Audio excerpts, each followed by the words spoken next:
எல்லாம் வல்ல இறைவனர்களால் இன்று நடைபெற்றுக் கொண்டிருக்கக்கூடிய உலக அளவில் கிண்ண சாதனை செய்திருக்கக்கூடிய அன்பு இளவல் சித்தார்த் அவர்களை இந்த சின்னஞ்சிறு வயதிலே சிறிய ஒளிதான் மலையை தகர்க்கும் என்பார்கள். சின்னஞ்சிறு கடுகுக்குள்ளே அத்தனை காரம் இருக்கும் என்பார்கள். அப்படி காரமாக கடுகாக இருந்து இது கடுகு அளவல்ல, இந்த திறமை கடல் அளவு என்று நிரூபித்து உலக சாதனை புரிந்த சித்தார்த் அவர்களை வாழ்த்த வந்திருக்கக்கூடிய மேடையில் இருக்கக்கூடிய அத்தனை இசைக்கலைஞர்களையும், நானும் ஒரு இசைக்கலைஞனாக இந்த பிறவியிலே உருவெடுத்ததின் பயனை, அந்த பிறவி பயனை அடைந்து விட்டதாக கருதி மேடையில் இருக்கக்கூடிய அத்தனை மூத்த கலைஞர்களையும், நான் என்னை வியக்க வைத்த இசையமைப்பாளர்களில் ஒருவர் என்று சொன்னால், நான் பேரை சொல்லாமல் போனால் என்னுடைய பேராசை தீர்ந்து விடாது என்ற காரணத்தால் எனக்கு பேராசை கிடையாது. ஆனால் சிலருடைய பேரை சொல்ல வேண்டும் என்று எனக்கு ஒரு ஆசை உண்டு. அந்த பேராசை இருக்கின்ற காரணத்தால் என்னை வியக்க வைத்த இசையமைப்பாளர்கள் எத்தனையோ பேர் உண்டு. பல இசையமைப்பாளர்கள். நான் கூட நீ சொன்ன, நான் இலக்கணம் கத்தவன் அல்ல, ஆனால் தலைக்கணம் கொண்டவன் அல்ல. நான் இலக்கணம் படித்ததில்லை. அப்படி படிக்காத என்னை, ஒரு பாமரத்தனமாக ஒரு இசைக்கலைஞனாக இருந்த என்னை வியக்க வைத்தவர்கள் மேடைகளை பல பேர் இருக்கின்றார்கள். ஒவ்வொருவரை பற்றியும் நான் சில வரிகள் சொல்லாமல் செல்ல முடியாது.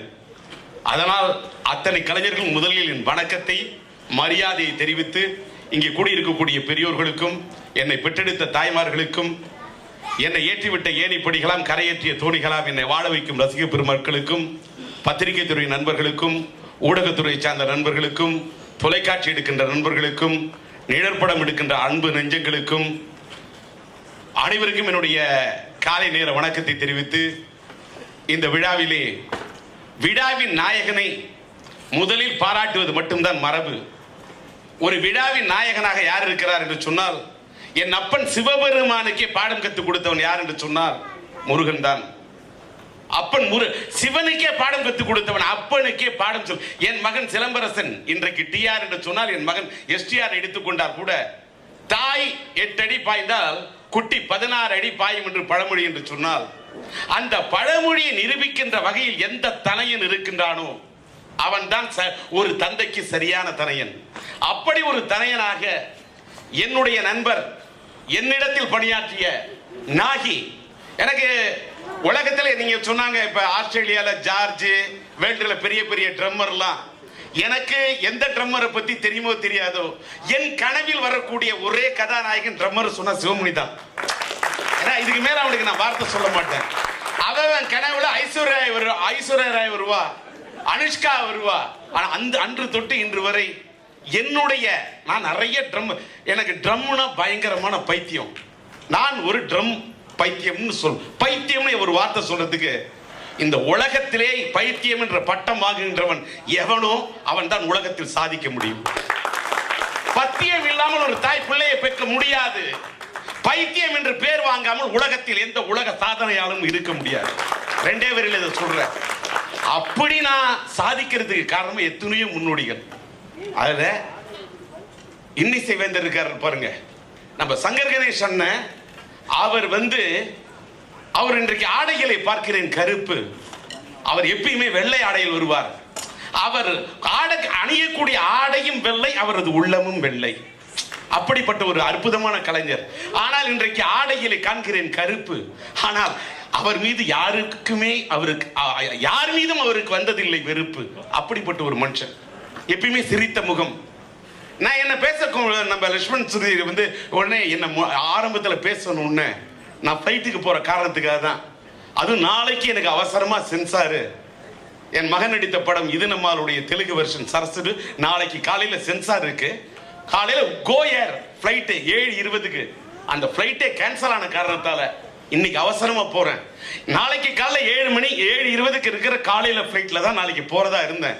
ஏன்னா இந்த ஃபங்க்ஷனுக்கு நான் வந்தே தீரணும்னு நாகி எனக்கு கொடுத்த அந்த இதுக்காக வந்தேன். ஆனா இன்னைக்கு அவசரமா நான் அந்த ஃப்ளைட் கேன்சல் ஆன காரணத்தால் இன்னைக்கு நான் போக வேண்டிய காரணத்தால 2:20க்கு ஃப்ளைட். 2:30 மணிக்கு ஃப்ளைட்டு, 1:30 மணிக்கு நான் ஏர்போர்ட்ல இருக்கணும். பொட்டி கிட்டி எல்லாத்தையும் ரெடி பண்ணிக்கிட்டு, ஃப்ளைட் டிக்கெட்லேருந்து எடுத்துக்கிட்டு, எல்லாத்தையும் எடுத்துக்கிட்டு தான் இங்கே வந்திருக்கிறேன். ஆனால் எந்த மேடைக்கு வந்தாலும் நான் உடனே போகணும். சினிமா உலகத்தில் ஒரு பாராட்டு விழான்னு வரக்கூடாது. வந்துட்டாக்கா நான் புறப்பணும் போனோம். இண்டஸ்ட்ரி விட்டு நிறைய பேர் புறப்பட்டு போயிட்டான். எனக்கு அந்த பழக்கமே பிடிக்காது. வந்தா எவ்வளவு நேரம் இருக்கணுமோ இருந்து இது பண்ணிட்டு, உண்மையிலே நான் இந்த அல்வா கொடுக்குறேன், நான் ரொம்ப busy. Actually, I'm having my flight at 2:30. I don't have time so that in an unavoidable situation I have to move. எனக்கு இந்த மாதிரிலாம் ஆக்ட் பண்ண தெரியாது. நான் இப்போ வந்து கணேசனோட வந்து அவர் எத்தனையோ படங்கள் இசையமைத்திருக்கலாம். அந்த மக்கள் திலகம் அவர்கள் நடித்த அந்த இதே வினைக்கு இசையமைச்சதும், நான் ஏன் பிறந்தேன் படத்துக்கு இசையமைச்சதும் தான் எனக்கு பிடிக்கும். அவர் எத்தனையோ படங்களுக்கு இசையமைச்சிருக்கிறாரு, எவ்வளவு பெரிய நடிகர்கள்லாம் இசையமைச்சிருக்கிறாரு. ஏன்னு கேட்டால் நான் மக்கள் திலகம் எம்ஜிஆரோட ரசிகன், அவருக்கு நல்லா தெரியும். அவரோட அத்தனை கச்சேரி எங்க நடந்தாலும் அவர்கிட்ட நான் போய் நின்று இது பண்ணுவேன். என்ன ராஜா, ஏவிசி கல்யாண மண்டபத்தில் எல்லாம் கைத்தட்டி ரசிச்சுட்டு இது பண்ணிட்டு கச்சேரி மட்டும்தான் பார்ப்பேன். யார் ட்ரம் வசிக்கிறாங்களோ அதான் பார்ப்பேன், யார் வந்து ட்ரிபிள் காங்க வசிக்கிறாங்களோ அதை தான் பார்ப்பேன். அந்த ட்ரிபிள் காங்கோட தொட்டு பார்ப்பேன், ஏன்னா வாங்க வழி இல்லாதனால. அந்த ட்ரம்மை தொட்டு பார்ப்பேன், அந்த சிம்பிளை தொட்டு பார்ப்பேன், ட்ரம்மர் வச்சுட்டு போன அந்த ஸ்டிக்கை தொட்டு பார்ப்பேன். அந்த ட்ரம்மருக்கே தெரியாமல் அந்த ட்ரம் அடித்து பார்ப்பேன். அப்போ அடித்தப்ப அந்த ட்ரம்மர் எப்படிப்பா ட்ரம் அடிச்சுன்னு அதே ஸ்டிக்கால் அடி வாங்கியிருக்கேன். அப்போ அடிச்சப்ப எனக்கு வலிக்கல, அந்த ஸ்டிக்கை தொட்டதுனால மனசு இனிச்சுது, அதனால வலிக்கல. அப்படி ட்ரம்மை பிடிச்ச காரணத்தால தான், அந்த ட்ரம் மேல எனக்கு ஒரு தாளாத காதல் இருந்த காரணத்தால தான் இன்னைக்கு நான் ஒரு சாதனை பண்ணிருப்பேன். அப்படி என்னை ரசிக்க வச்சு ஒரு ரிதம் பிளேயர் அண்ணன் கணேசன். அந்த கச்சேரியில அந்த கை பேசும்போது அப்படி பேசும். ஏவிசி கல்யாண மண்டபத்தில் எல்லாரும் போய் கையெழுத்து வாங்கினான். ஏன்னா நீ கணேசன் கையெழுத்து, ஏப்பா அவர் யாரை பார்த்தாலும் ராஜா கண்ணு தம்பி அந்த அன்பு. உனக்கு கையெழுத்து வேணுமான்னு கேட்டேன். கையெழுத்து வேணும், கை வேணும்னு. எதுக்குன்னு கைக்கு முத்தம் கொடுத்தேன். அவருக்கே தெரியுமா தெரியாது. ஏன் நீ கையெழுத்து வாங்கலன்னாரு. என்கிட்ட எல்லாரும் கையெழுத்து வாங்குற அளவுக்கு நான் உருவாகணும்னு அப்படின்னு சொன்னேன். என்கிட்ட எத்தனை பேர் கையெழுத்து வாங்கக்கூடிய அளவுக்கு உருவானது மட்டும் இல்ல, என்னுடைய கையை பிடித்து முத்தம் கொடுக்கக்கூடிய அளவுக்கு நான் உணர்ந்தேன். பூக்களைத்தான் பறிக்காதீங்க, காதலைத்தான் முறிக்காதீங்க, சூப்பர் ஹிட் பூக்களை பறிக்காதீர்கள்.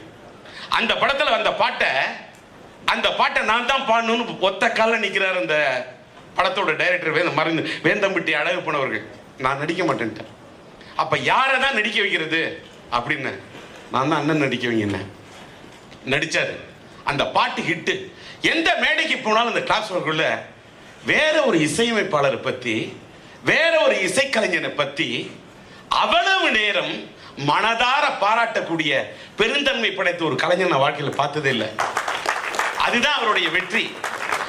அவர் எவ்வளவு படங்களுக்கு இசையமைத்திருந்தாலும் மக்கள் திலகம் நடிகர், பொன்மன செம்மல், புரட்சி நடிகர், நாடோடி மன்னன், நாடாண்ட மன்னன், மன்னாதி மன்னன், மன்னாண்ட மன்னன், மாட்டுக்கார வேலன், மக்களின் தோழன், மக்கள் திலகம் எம்ஜிஆர் படத்துக்கு அவரு அப்படிப்பட்ட ஒரு அவரை முன்னாடி பேச விடாம, சார் புள்ளியார் சுழி போடாம எதுவுமே ஆரம்பிக்க கூடாது சார். சங்கர் கணேஷ் அவர் புள்ளியார் சுழி போட்டுட்டு, கணேஷ் அவர் புள்ளியார் சுழி போட்ட பிறகு நான் பேச ஆரம்பிக்கிறேன்னு சொல்லக்குள்ள, அண்ணன் தேனிசை தென்றல் தேவா இவங்கெல்லாம் இந்த விழாவுக்கு வந்திருக்கிறாங்கன்னு சொல்லக்குள்ள இவங்களெல்லாம் நான் பேசாம போனா தப்பாயிடும். தேனிசை தென்றல் என்னை வியக்க வைத்த ஒரு தென்றல். தென்றலை பிடிக்காம ஒரு மலர் இருக்க முடியுமா? நானும் ஒரு பூந்தோட்டம் தானே. அப்படி ஒரு தேனிசை தென்றல்.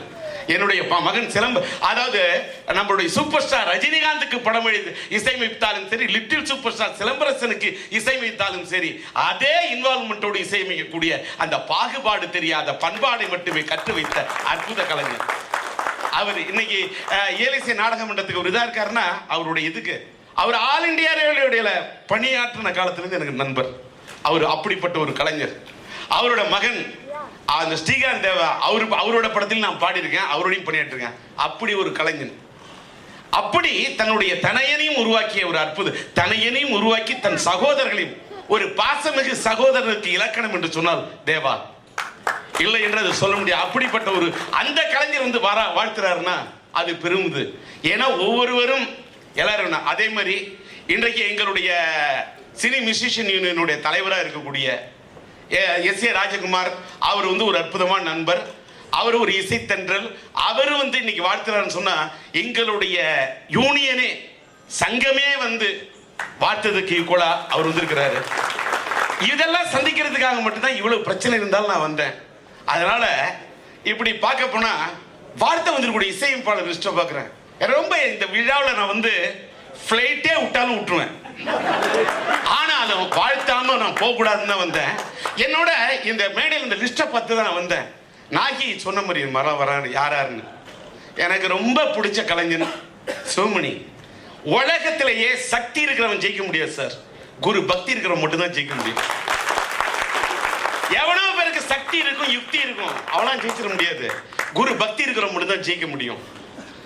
அன்னைக்கு ஜீ தமிழ்ல என்னை பத்தி பேசும்போது அவனே சிவமணி, எனக்கு பிடித்த மணி, நான் வாழ்க்கையிலே பறித்திருக்கிறேன் பல வெற்றி கனி, அதற்கு கை கொடுத்த என் சிவமணி. அந்த சிவமணி அவன் சொல்றான் தாளத்தில் எங்க அண்ணன் டி ராஜேந்தர் சிவன்னா.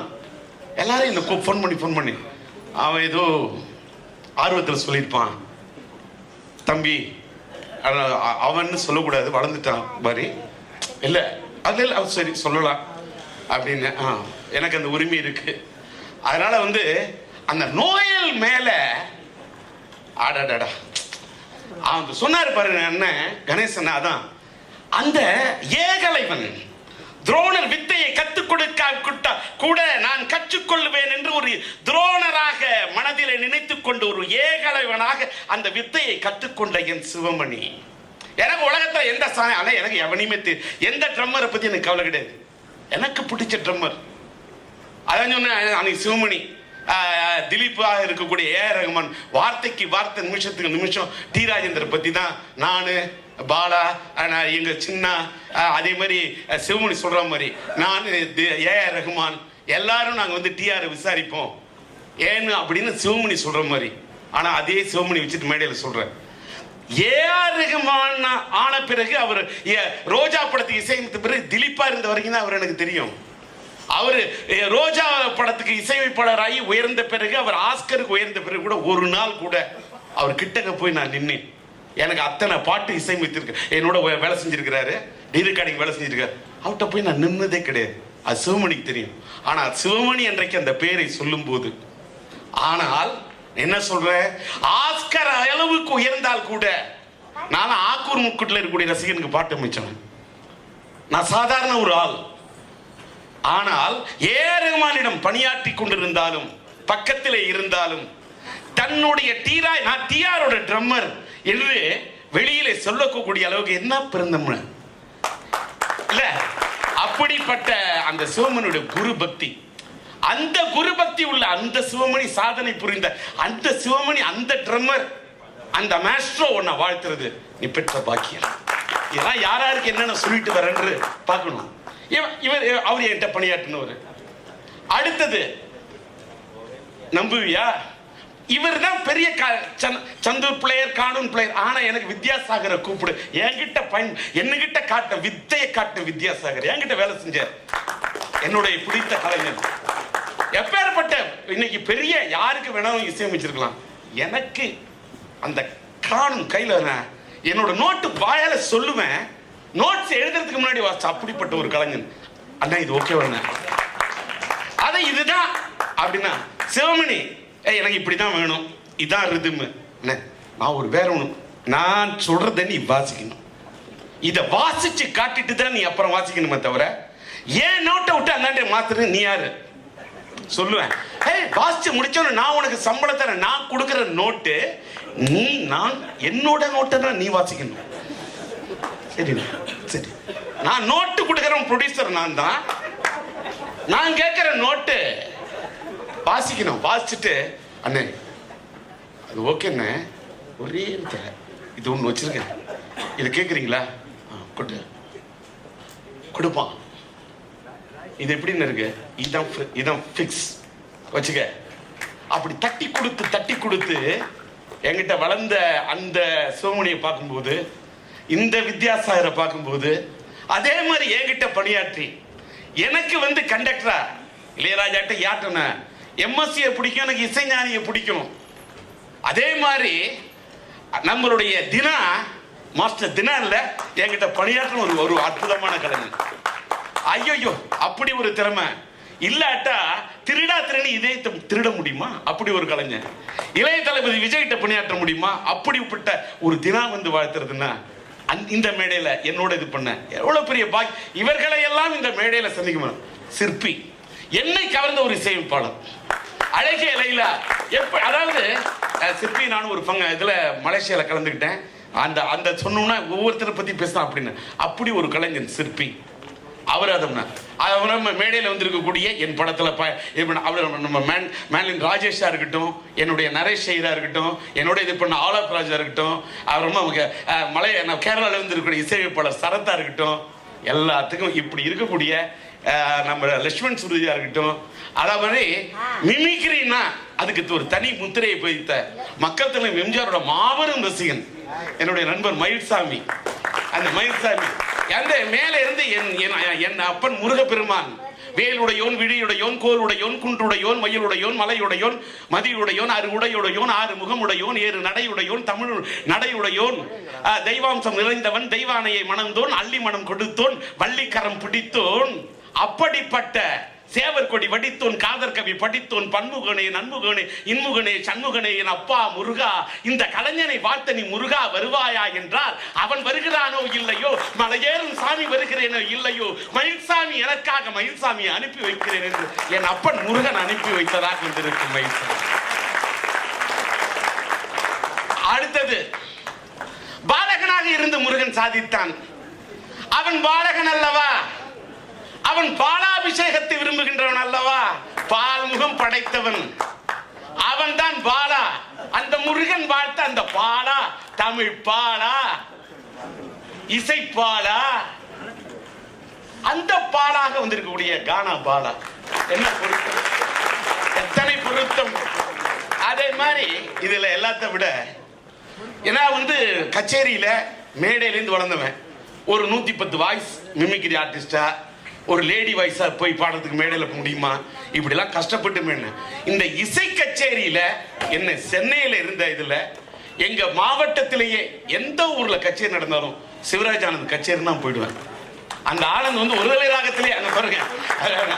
அப்படி ஒரு அற்புதமான கலைஞன் அவரு. அல்லாத விட அன்று தொட்டு இன்று வரைக்கும் என்னுடைய நண்பர் அவரு. அப்புறமா இவர்கள்லாம் மேலே உண்மையிலே மேடை இசைக்கலைஞர்களை எல்லாரையும் ஒருங்கிணைக்கிற மாதிரி அத்தனை ட்ரம்மர்களையும் சாதனை புரிந்த மேடையில் புரிந்த அந்த ட்ரம்மர்களையும் மேடையில ஏத்தி இவ்வளவு பெரிய ஒரு அற்புதமான அருமையான பாடல். நரேஷா இருக்கட்டும், நம்மளுடைய ராஜேஷா இருக்கட்டும், நம்மளுடைய ஆலாப் ராஜ் என்ற ஒரு பாட்டு தான் சரசுல பாடியிருக்காரு. என்னமா அற்புதமான கலைஞர்! இத்தனை இசை கலைஞர்களையும் ஒன்றா இங்க உருவாக்கி அத்தனை பேரையும் சேர்த்து நீங்கள் செய்த இந்த உலக சாதனையை நீ பண்ணியது உலக சாதனை. நிச்சயமாக 2109 பீட் ஒரு நிமிடத்தில் என்று சொன்னால் பர் செகண்ட் 35. உண்மையிலே உன்னுடைய நீ நான் இசையை வாசிக்கின்றவன் அல்ல, நேசிக்கின்றவன். நான் இசையை பூசிக்கின்றவன். நீ வாசிக்கிறத பார்க்கணும் நினைக்கல. இன்னைக்கு இப்படி ஒரு சோதனை. ஆனால் நான் கேட்பேன், ஆனால் உன்னால் முடியுமா என்றால் முடியும். என்ன ஏன் முடியும்னு சொன்னா, சிவமணிக்கு பிறகு பல ட்ரம்பன்கள் என்கிட்ட வாச்சிருக்கிறாங்க. யாரும் அந்த இடத்தை பிடிக்கவே முடியாது. அவன் அப்படி என்கிட்ட ஒரு இடத்தை பிடிச்சவன். சில நேரங்கள்ல சிவமணி இல்லைன்னா நான் ஒரு காலத்துல ரெக்கார்டிங்க கேன்சல் பண்ணுவேன். பாட்டு கூட நான் அட்ஜஸ்ட் பண்ணி ரிதம் பாக்ஸ் பிளேயரா அது இது வச்சிருவேன். ரீ ரெக்கார்டிங் சான்ஸே கிடையாது. என்னோட சிங்க் அவனுக்கு மட்டும்தான் வரும். என்னோட சிங்க்ங்கிறத விட என்னோட திங்கிங் அவனுக்கு தான் வரும். Singing plus thinking and the linking. அப்படியே இங்க போலீஸ்காரங்க வரான்னு சொன்னா இங்க ஸ்னார ஆரம்பிக்கிற, இங்க ஸ்னார ஆரம்பிச்சு அப்படியே ஃபைட் அண்ணனுக்கு ஸ்டார்ட் பண்ணக்குள்ள இப்படி இங்க கான்செர்ட் ட்ரம்ல இப்படி பண்ணு, ரோட்டோ ட்ரம்ல இப்படி பண்ணு, 1 by 1 இதெல்லாம். அதான் இப்ப நான் சொல்ல ஆரம்பிச்சா, நான் ஒரு நோட்டு கொடுத்து அவன் கொடுத்த 2 பேர் வாசிச்சா அது கதையே வேற. ஆனால் நான் அப்படிப்பட்ட ட்ரம்மருக்கு பிறகு நான் ரசிச்ச ஒரு ட்ரம்மர்னா நாகி. நான் அதை மேடையில சொல்லியாகணும். நாகி கிட்ட எனக்கு பிடிச்சதே, ஏன் நாகியை பிடிச்சதுன்னு சொல்லணும்ல. சிவமணிக்கு பிறகு நாகி வெரி குட் ட்ரம்மர். நீ சும்மா நான் சொல்லுவேன் நாகிட்ட அப்படியே கேளுங்க, நீ சும்மா இந்த ரிதம் பாக்ஸ்ல பேட்டர்ன் 1 2 1 2 1 2 1 2 1 2 3 4 1 2 3 4 இந்த கதையெல்லாம் நடக்காது.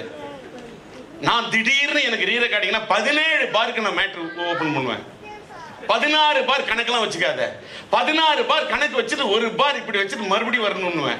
17க்கு அப்புறம் அடுத்து 2 பார், அடுத்தது 3 பார், அடுத்தது இத்தனையும் ஞாபகத்துன்னு என்ன. சரிண்ணே, ட்ரை பண்ணி வாசிச்ச கம்னு. அப்படி வாசிச்சு காட்டதை விட அன்னைக்கு நாகியோட முடி நீளம் வாசிச்சதுல பார்த்த ஒரு ஜாலம், அந்த முடியோட நீளத்தை பார்த்து அந்த ஜாலத்தை பார்த்து எனக்கு பிடிச்ச ட்ரம்மர்.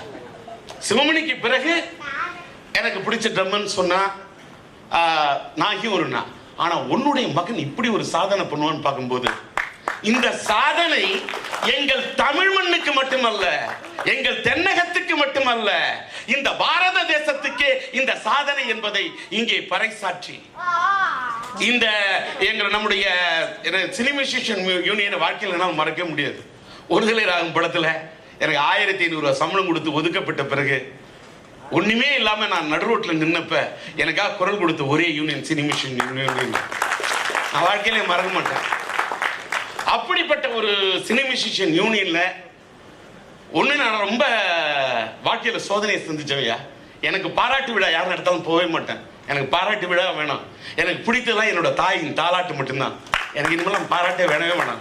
பாராட்டு கேட்டால் எல்லாரும் தூங்கிடுவான். நான் தூங்கவே மாட்டேன். ஏன்னா நான் பாராட்டே கேட்கறது கிடையாது.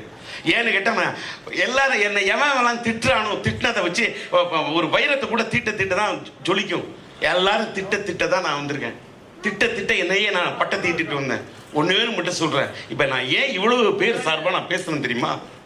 இவர்களுடைய பிரதிநிதியா தான் நான் பேசினேன் தவிர எனக்கா நான் பேசல.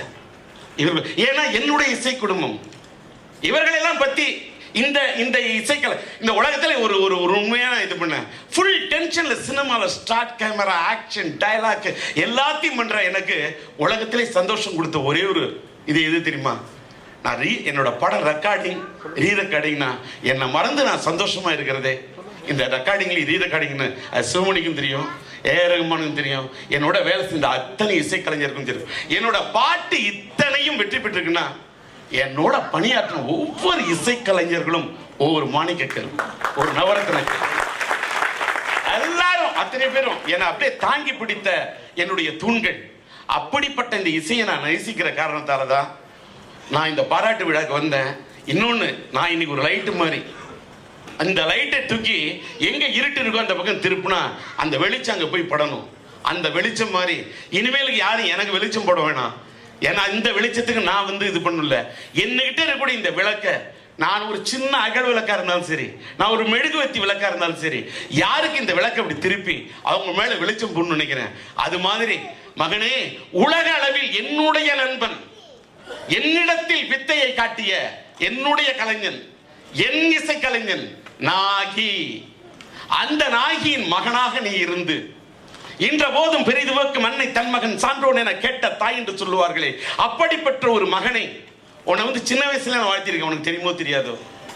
ஏன்னா கோடம்பாக்கத்துல அந்த ஆதித்யா ஹோட்டல் உங்க அப்பா கூப்பிட்டு நான் சின்ன வயசுல இருந்து வாழ்த்தினவன், நீ இந்த அளவுக்கு உயர்ந்து நிற்கிறாய் என்று சொல்லும் போது உண்மையிலேயே என் மகன் சிலம்பரசன் வாழ்க்கையிலே சாதித்தால், என் மகன் டிஆர் குரலரசன் ஒரு இசையமைப்பாளராக சாதித்தால் அதில் காண்கின்ற சும்மா ஒப்புக்கு சொல்லுவாங்க. அது மாதிரி இல்ல, உண்மையிலே என் நண்பனுடைய மகனாக ஒரு இசைக்கலைஞனாக உலக அளவில் நீ, என்னுடைய சிவமணி கூட இந்த உலக சாதனை செய்யலாம் இதெல்லாம் பத்தி யோசிக்கல. அவன் யோசிச்சா என்ன வேணா செய்வான், அவன் இந்த சாதனை உடைப்பான். எல்லாத்துக்கும் விட நாங்கெல்லாம் வாழ்த்த வந்ததுலாம் ஒரு இதுனாலும் அந்த ட்ரம்முக்கே சிவன் தான் நாட்டியம், சிவன் தான் நாட்டியம், சக்தி தான் நாட்டியம். அந்த சிவ சக்தியாக கோயில் மணி இருந்தால் தான் கோவிலுக்கு மரியாதை. இந்த நிகழ்ச்சிக்கு மரியாதை, கோவிலுக்கு கோவில் மணி, இந்த ட்ரம்ஸுக்கே இந்த உன்னை பாராட்ட இந்த நிகழ்ச்சிக்கே பெருமை சேர்க்கும் சிவமணி, தவமணி, என் கையால் நான் உருவாக்கிய என்னுடைய நவமணி. நவமணி என்றால் சூரியன், சந்திரன், செவ்வாய், புதன், வியாழன், வெள்ளி, சனி, ராகு, கேது என்ற 9 கிரகங்களுடைய அடக்கம் மட்டும்தான் நவமணி. நீ சிவமணி, அந்த சிவன் கண்டெடுத்த என் தமிழகத்தின் தவமணி. அந்த தவமணியே, நவமணியே, சிவமணியே, நீ மனதார இந்த சித்தார்த்தை வாழ்த்த வேண்டும். நீங்கள் அத்தனை பேரும் வாழ்த்த வேண்டும். எங்கள்கிட்ட நான் கொஞ்சம் இந்த நிகழ்ச்சியில் உங்களோட வாழ்த்துதெல்லாம் கேட்காம நான் புறப்படுறதுக்காக என்னுடைய வருத்தத்தை தெரிவித்து இத்தனை நேரம் இந்த நிகழ்ச்சிக்கான பொருத்தத்தை சொன்னேன். இப்பொழுது என்னுடைய வருத்தத்தை தெரிவித்து விடைபெறுகிறேன். நன்றி.